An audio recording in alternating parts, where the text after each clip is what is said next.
Hello viewers. आज के इस सेशन में छोटी सी क्लास में आप लोगों का एक बार फिर स्वागत है। और आज जो अपन एक मुख्य टॉपिक देखने जा रहे हैं, टॉपिक कहें या बहुत ही जरूरी जानकारी कहें इंग्लिश के लिए, और वो उसका संबंध है सीधा सीधा क्लास 10th से। तो क्लास 10th चूंकि बोर्ड के एग्जाम जो है आने वाले हैं और संभवतः 14 फरवरी से एग्जाम शुरू हैं, तो उसके संबंध में अपन आमतौर पे ये देखते हैं कि बहुत सारे स्टूडेंट्स हैं जिनको उस एग्जाम का जो पैटर्न है, बेसिक पैटर्न है, वो पता नहीं है, और कभी कभी पता रहता भी है तो आमतौर पे दिमाग से निकल जाता है, भूल जाते हैं अपन।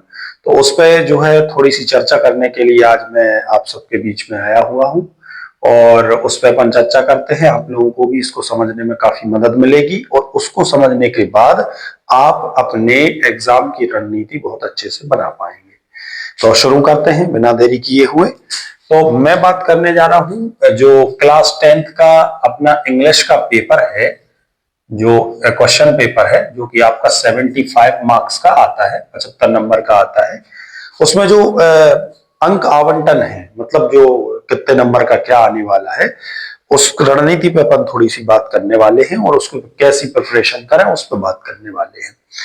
तो सबसे पहले ये जो 75 नंबर का पेपर आता है, 75 नंबर के पेपर में आपको पता होगा कि 4 सेक्शन बटे होते हैं।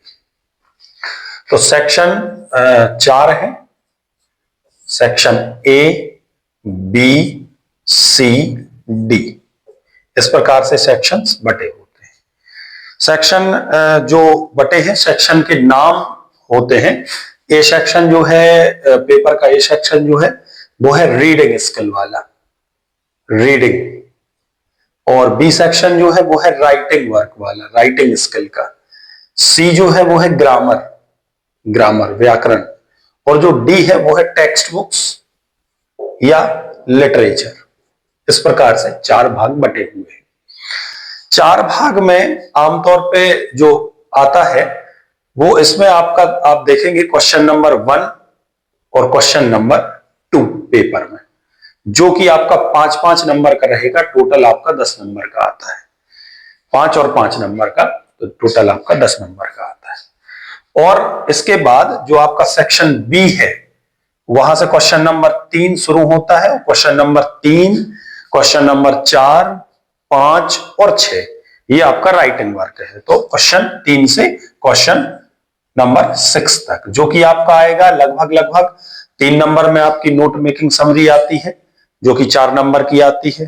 क्वेश्चन नंबर 4 में आपके फॉर्मल इनफॉर्मल लेटर आते हैं, जो कि आपके 4 अंक के आते हैं। तो 4 और 4 8 हो गए। उसके बाद क्वेश्चन नंबर 5, क्वेश्चन नंबर 5 जो है वो 5 नंबर का आता है आपका, जिसमें ऐसे या कोई शॉर्ट पैराग्राफ आता है। और फिर क्वेश्चन नंबर 6 जिसमें पिक्चर गाइडेड कंपोजिशन आती है, जो आपको 3 नंबर में मिलती है। तो 4, 4, 8 और 8 और 5 13, 13 और 3 16 नंबर। तो ये आपका 16 नंबर का सेक्शन जो है बी होने वाला है। इसके बाद question number 7 and question number 8 ये आपका fill in the blanks question number 7 और do as directed question number 8। तो ये आपका टोटल 10 नंबर का आता है। इसमें ग्रामर आती है पूरी। और लास्ट बट नॉट लीस्ट ये आपका टेक्स्ट बुक जो है, दोनों आपकी किताबें first flight and footprint without feet, दोनों किताबों से जो आपका आने वाला है वो क्वेश्चन नंबर 9 से शुरू होता है, जिसमें एमसीक्यूज और क्वेश्चन नंबर आपका 16 तक ये चलता है। तो 9 में क्वेश्चन नंबर 9 में जो है एमसीक्यूज आते हैं, 4 बहुविकल्पीय प्रश्न आते हैं जो कि फर्स्ट फ्लाइट से होते हैं। फिर क्वेश्चन नंबर 10 में ए और बी, तो क्वेश्चन नंबर 10 के ए में आता है आपका फर्स्ट फ्लाइट से ही एक कुछ जो किसी लेसन का कुछ 4 या 5 लाइन गद्य के रूप में आते हैं, उससे पूछते हैं। उस पर अपन बाद में भी चर्चा कर सकते हैं। और फिलहाल में अपन ये देखते हैं कि क्वेश्चन नंबर 9 से और 16, तो ये बाकी का जो बच गया, जैसे मान लीजिए 10 और 10 20 और 26, तो ये 26 और फिर बाद का जो और आता है पूरा वो है 39 मार्क्स का इससे सेक्शन डी में। तो ये काफी इंपॉर्टेंट पार्ट रहेगा। 36, 9 6 15 5 और 3 3 6 और 1 7, तो ये आपका टोटल जो है कितने का हो जाएगा, 75 नंबर का हो जाएगा, 75 नंबर का आपका पेपर हो जाएगा। तो इस प्रकार से अपन पहले इसको दिमाग में अगर रखेंगे तो अपन को पेपर को सॉल्व करने में काफी मदद मिलेगी।